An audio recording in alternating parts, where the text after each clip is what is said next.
Hey, welcome to the museum. My name is Craig Muter. I'm the Director of Communications for the National Baseball Hall of Fame, and with me is Erik Strohl, our Senior Director of Exhibitions and Collections, and we are celebrating the election of Barry Larkin to the Hall of Fame as a member of the class of 2012. And Erik, I know you're thrilled because in just a few short months, Barry's going to come up here to Cooperstown and take his orientation tour in preparation for his induction on July 22nd. Yeah, that's correct, Craig. We do this every spring. It's my great honor to give the orientation to all of our new inductees. So this year, of course, I'll have the pleasure of doing that with Barry Larkin. And it's really an unbelievable time because most of the time these guys may have been here, but if they were, it was probably for the Hall of Fame game, maybe didn't come in the museum, not very familiar with what it is we do, even though they know us by name. So it gives them a chance to really understand what the Hall of Fame means, how exclusive a club it is that they're getting into, how special the experience is going to be for him, and basically that we're going to maintain his legacy forever, for all perpetuity. During that orientation, we will bring him in, we'll show him what the museum's about, we'll give him a tour through all of the exhibits, and I'll walk through all the exhibit floors with him, show him what's on display. We'll take him down behind the scenes, we'll show him all the archives, show him what goes on away from the public eye, all of the hard work that the staff does in preserving the history of this game, and basically make them understand the importance of baseball and how it is related to American culture. You know, these two things grew up together, and that's what makes baseball so important in its place in American history. So we really want to give them a sense of that when they come. And Barry Larkin's election just adds to the legacy of Cincinnati Reds in the museum itself. The Reds date back, more than 100 years, that franchise, and have really set the tone for a long time for success in baseball. Yeah, absolutely, Craig. And why don't we go take a look at some of those other places? Well, we're in the museum's timeline now, right in front of an exhibit dedicated to the 1970s Big Red Machine. And as you know, Erik, Barry Larkin, born in Cincinnati, raised in Cincinnati. This is a celebration for that whole town because Barry Larkin spent every one of his 19 years with the Cincinnati Reds. Yeah, you got it, Craig. And you know that this team had a great impact upon Barry growing up. He idolized David Concepcion at shortstop. Grew up watching this team and its dominance, one of the greatest teams in the history of baseball. The last National League team to win back-to-back World Series prior to these Reds teams was the 1921 and 22 New York Giants. So it's something that doesn't happen very often in terms of how dominant they were. Of course, 5 division titles, 4 pennants, 2 World Series in that short span of time.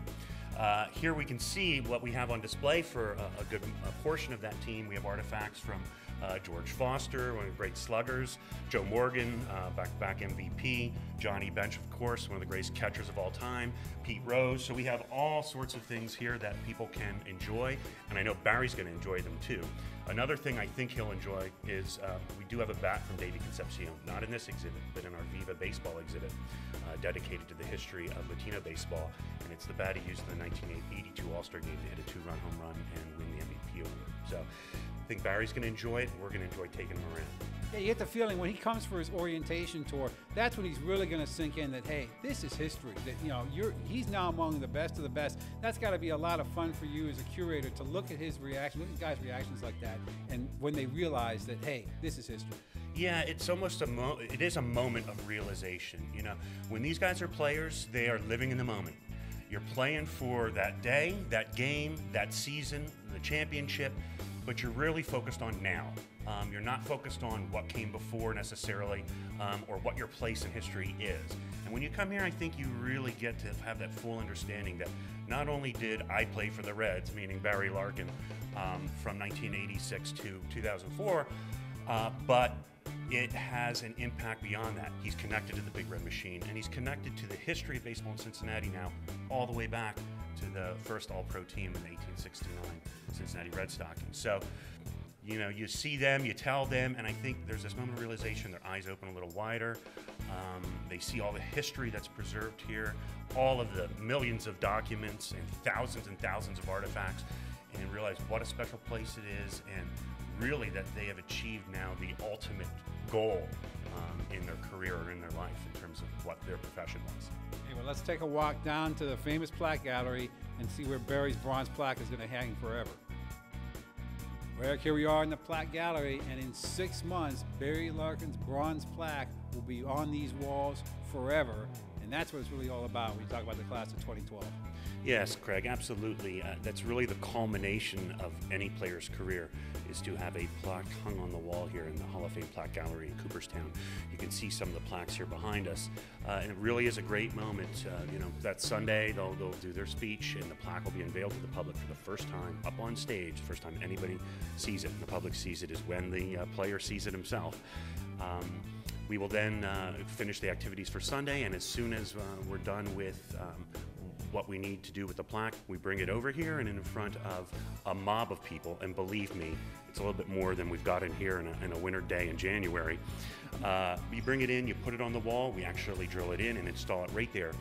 And then usually it's not till the next day that the player will come, but come in the morning when it's a little quieter and get to gaze at their plaque on the wall for the first time. During the tour, it sinks in a little bit, and during orientation, it sinks in a little bit more, and then during the speech, it sinks in a little bit more.